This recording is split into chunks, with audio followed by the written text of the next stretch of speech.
Non, mais je veux dire, on peut aller jusqu'où comme ça? Et pour prendre le métro, on ne demande pas de passe sanitaire. Quand moi j'ai fait une demande dans les transports de masque FFP2 en disant bon, vous voulez tous pour confiner, j'ai compris, si on peut éviter le reconfinement avec des masques FFP2 dans les transports, généralisons-le, cet abruti de ministre vient sur les plateaux et dans le Conseil d'État m'expliquer qu'on ne se contamine pas dans les transports.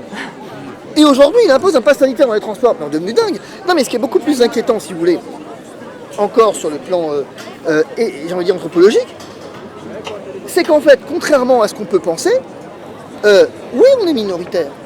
Mais bien sûr qu'on est minoritaire. Alors ceci dit, toutes les révolutions sont parties de minorité. Mais le fait est qu'on est minoritaire parce que les gens se sont soumis à un diktat, parce qu'il y a à la fois la terreur, l'épuisement, il y a effectivement, à un moment donné, ces gens savent ce qu'ils font, quoi. Ces gens savent ce qu'ils font. Maintenant, dans quel but ils le font, c'est notre affaire. Mais ils savent ce qu'ils font. Et qu'aujourd'hui, regardez, c'est très intéressant ce qui se passe. En même temps qu'on vous parle des vaccins chez les enfants, vous avez une recrudescence de publicité, le mot est mal choisi, mais appelons d'articles qui vous parlent d'enfants contaminés. Sauf que quand vous allez voir les hospitalisés et morts, vous allez voir les chiffres, vous ne les retrouvez pas.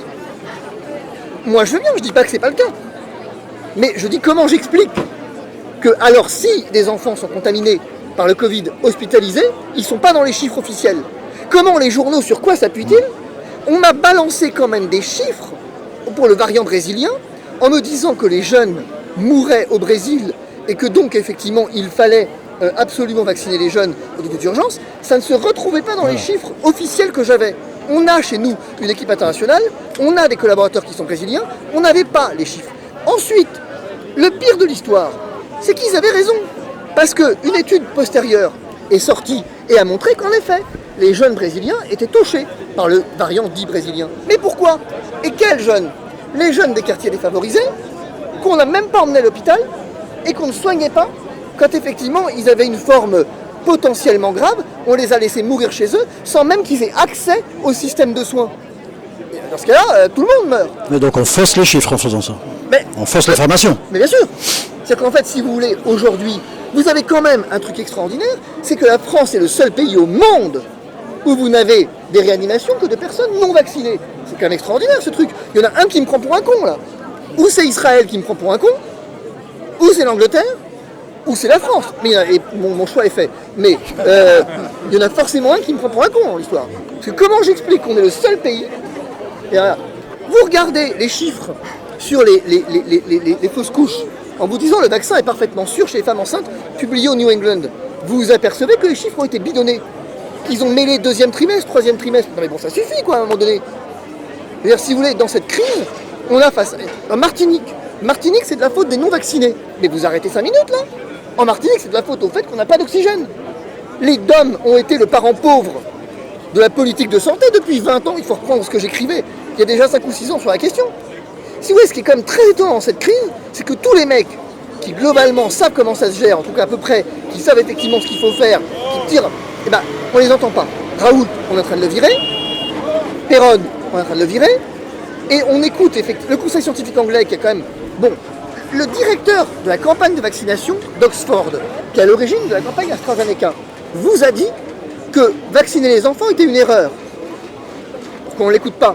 On peut pas dire qu'il est anti-vax. Vous avez effectivement Peter McCullough aux États-Unis qu'on n'entend pas. Vous avez Peter Daoshi qui est donc rédacteur en chef du JAMA qu'on n'entend pas. Vous avez des pointures mondiales que personne n'entend. Et l'OMS? L'OMS on n'entend pas non plus. L'OMS vous dit la vaccination des ados.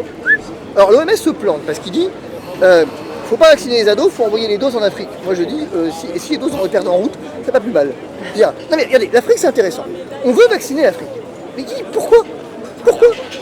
Allez voir les différents... D'ailleurs, ça ne veut rien dire que l'Afrique...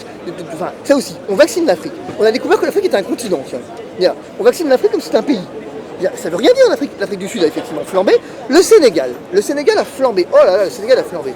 Ok? Allez voir les chiffres du Sénégal. Allez les voir aujourd'hui. Je les ai vus ce matin. Ça a monté. Et chlac, ça a redescendu. Aussi vite. Si vous voulez, à un moment donné, on est face à une difficulté. C'est qu'on a affaire, oui, à des incompétents, mais des incompétents qui sont dirigés par des machiavéliques, c'est tout. Et que les labos savent parfaitement ce qu'ils font. Et quand on me demande aujourd'hui de faire confiance au labo, alors si vous vouliez que je fasse confiance à cette vaccination, il ne fallait pas mettre McKinsey dans la boucle. Si vous n'aviez pas mis McKinsey dans la boucle, 2 millions d'euros par mois est payé McKinsey quand même. Hein. Donc il y a des puissances supranationales. Mais évidemment. Il y a des puissances internationales, il y a des puissances économiques, évidemment. Les médias aussi. Mais les médias, quand partir où ils dépendent des subventions publiques, vous ne pouvez pas espérer grand-chose. Le problème est là. YouTube, c'est intéressant. YouTube m'a censuré ma chaîne. Ça, c'est un truc que je ne comprendrai jamais. Non mais surtout qu'ils m'ont censuré sans rien me dire. Bon, c'est pas grave. Mais peu importe. Au passage, ils ont fait un package. Ils ont censuré cette demande d'épouse avec qui n'a rien fait dans l'histoire, mais c'est pas grave. Le matin, s'est retrouvé avec sa chaîne supprimée. Unis pour le meilleur et pour le pire. Pour le pire, c'est ça. Mais YouTube, le jour où il me supprime ma chaîne, la directrice de YouTube France dit qu'elle vient de signer un accord historique avec le gouvernement pour faire la promotion de la vaccination sur YouTube. Mais de quoi je me mêle? De quoi je me mêle? YouTube, c'est intéressant. YouTube, vous n'aviez pas le droit jusqu'à l'époque récente, maintenant ils ont changé, c'est bien, de dire que la vaccination ne protégeait pas les autres. Parce que c'est les standards de la communauté YouTube. Je dis ouais, mais les standards de la communauté YouTube, ils sont contraires aux standards de l'OMS, qu'est-ce que je vous dise moi? Tu sais, on est quand même... Enfin, on ment en permanence. On ment en permanence. Il est là le cœur du problème. Aujourd'hui, avoir une balance... Regardez ce qui se passe. Enfin, pardon, mais c'est cynique. C'est un détail. Non, pas un détail. Mais c'est cynique quand même. Pfizer vend des vaccins qui provoquent des myocardites inflammatoires et vend les anti-inflammatoires pour soigner les myocardites. C'est balèze quand même. Ils sont partout, quoi. Et c'est balèze quand même. Les mecs provoquent les myocardites et ensuite vendent des anti-inflammatoires. Gagnant-gagnant. Tu es. Ma phrase régulière, elle est de dire je suis pas complotiste. Mais je suis pas complotiste, mais je suis pas con non plus, quoi. Ouais. Me prenez pas pour un con. Arrêtez de me dire que tout ça est sanitaire. Le pass sanitaire, tout le monde sait qu'il sert plus à rien. On sait qu'il sert plus à rien. Et pourtant on le maintient quand même. Alors justement, le pass sanitaire, les parlementaires, on leur demande pas le pass sanitaire. Quel parlementaire? Non mais on leur demande pas le pass sanitaire. Mais non, mais parce que vous comprenez, ça porterait atteinte à la démocratie. Tiens. Non mais vous savez que les parlementaires, ils ont été capables de faire un truc extraordinaire quand même, les mecs. Là on a quand même poussé les choses jusqu'au bout. On leur a fait un argumentaire devant le Conseil constitutionnel, on leur a envoyé, ils n'avaient plus qu'à le déposer, ils ont été capables de saisir le Conseil constitutionnel sans autre argumentaire et de ne même pas saisir le Conseil constitutionnel sur l'obligation vaccinale. Aujourd'hui, le Conseil constitutionnel ne s'est pas prononcé sur l'obligation vaccinale, parce qu'il n'a pas été saisi. Vous avez des parlementaires qui n'ont pas saisi le Conseil constitutionnel de l'obligation vaccinale, alors qu'on leur avait rédigé le recours. Quoi. Les représentants du peuple. Ils n'entendent personne. Voilà. Ils se représentent eux-mêmes et encore quand ils ont le temps. Je veux dire, non mais si vous voulez, je pense que là on traverse une crise démocratique, une crise... Mais ce que j'ai lu tout à l'heure, vous avez vu ce que j'ai lu sur le GIEC qui vient effectivement vous expliquer que putain, le Covid c'est pas mal en fait. Hein. Les peuples sont soumis, ils se sont soumis bien plus facilement qu'on l'aurait imaginé. Et si on l'utilisait pour le climat? Mais c'est une nouvelle mode de gouvernance qu'on a utilisée. Voilà. Le Conseil constitutionnel, il a fait ce qu'il a toujours fait dans cette crise. Rien. C'est tout. Rien. Ça ne sert plus à rien, le Conseil constitutionnel. Ça fait des années qu'on le sait. Est-ce qu'il y aurait des conflits d'intérêts, même jusqu'au Conseil constitutionnel? Quand vous avez Fabius qui est père et fils, Magouille et Fourberie, c'est pas mal quand même. Parce quand que vous avez effectivement Laurent Fabius, président du Conseil constitutionnel, qui est le père de Thomas Fabius, président de McKinsey France, il fallait le faire. Ça, du fameux McKinsey, ah. Vous avez parlé juste avant. avant. Ceci dit, on comprend qu'il ne s'est pas prononcé sur l'obligation vaccinale. Alors, quels sont les recours qu'on a là? On a déposé des recours contre l'obligation vaccinale et contre le pass sanitaire. Simplement, le Conseil d'État à piscine, parce que lui, il a le pass sanitaire, donc il n'a pas le temps, vous comprenez. Quand Dieudonné fait un spectacle, je ne sais pas si c'est bien ou mal, mais il fait un spectacle, mon Dieu, la France est en émoi, et le Conseil d'État se saisit en une journée. Le recours est déposé le matin, le soir, il est audiencé. Nous, ça fait 10 jours. Et le Conseil d'État nous dit ouais, je vais l'audiencer, t'inquiète pas, quand j'ai le temps, enfin voilà, tu comprends, j'ai plein de choses à faire. Et là, bon, ok, on va y être audiencé, on ira dans la Cour européenne des droits de l'homme si on se fait jeter, et puis surtout on va harceler judiciairement, je suis bien résolu, à harceler judiciairement le pouvoir au travers de plaintes multiples et variées, faire sauter le standard de la Cour de justice de la République, en disant à un moment donné, ils vont comprendre quand même que la minorité, comme on dit, il y a une minorité qui peut sacrément foutre le bordel quand même. D'autres avocats sont associés à vous? Probablement, enfin associés à moi non. Enfin, dans vos demandes. Il y a des avocats qui ont fait des recours, je crois. Mais après, voilà. Vous le faites vous, c'est vous qui le faites de votre initiative. Voilà. Oui. Voilà.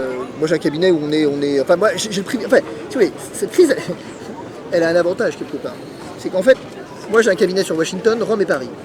On est une quinzaine entre Rome, Paris et Washington. Donc ça a flambé en Italie en premier, où j'ai vécu, et aux États-Unis. McKinsey, on a géré une partie du procès aux États-Unis, donc pour le coup on les connaît un peu, quoi. Et bon, on a ce privilège en fait, nous, de faire que de la santé publique, c'est tout. D'accord. S'il y avait une autre crise, on aurait... Oui, voilà, donc c'est vraiment votre champ de lutte et d'expertise. Bah, on a été dans HAN1, on a été dans le Mediator, on a été Ah. dans des packings, on a été consultant pour l'OMS sur quelques années, on a travaillé sur chikungunya. Voilà, les crises sanitaires, on les connaît. Il y a un autre cabinet quand même, Rainer Fulmich, qui est en train de monter un gros dossier. Full niche, c'est autre chose. Moi, je ne vends pas du rêve aux gens. Moi, le 12 juillet, quand le discours a été prononcé, j'ai dit je vous promets du sang et des larmes. D'accord. Donc là, les prochains mois, ça va être des sangs et des larmes. Oui. On assiste à un changement de civilisation et il n'y a aucun changement de civilisation qui se fait autrement que dans le sang et les larmes. Donc on va commencer tous les samedis et on verra. Oui, On verra comment ça évolue. c'est ça. Merci. À bientôt. Ah, une dernière question. La question, c'est tout simplement pour savoir si est-ce qu'il y a d'autres pays européens qui combattent comme vous effectivement le pass sanitaire. Il y en a, oui, l'Italie a déposé quelques recours, mais si la France se démarque comme elle fait figure comment je vais dire, d'exception et de tête de pont, en ce qu'il y a une vitalité dans les rues qu'on ne retrouve pas forcément ailleurs. À mobiliser autant de monde au mois d'août tous les samedis, ça n'existe pas. La dernière fois que ça s'est fait, c'était en 1789. Bon, il y a eu 1870, Oui, 1870. 48. Vos coordonnées, maître, pour qu'on puisse savoir. Vous avez mon mail, Vous tenir au courant. Où est-ce que je trouve le mail? vous le trouvez sur mon site. Vous l'aurez. Merci beaucoup.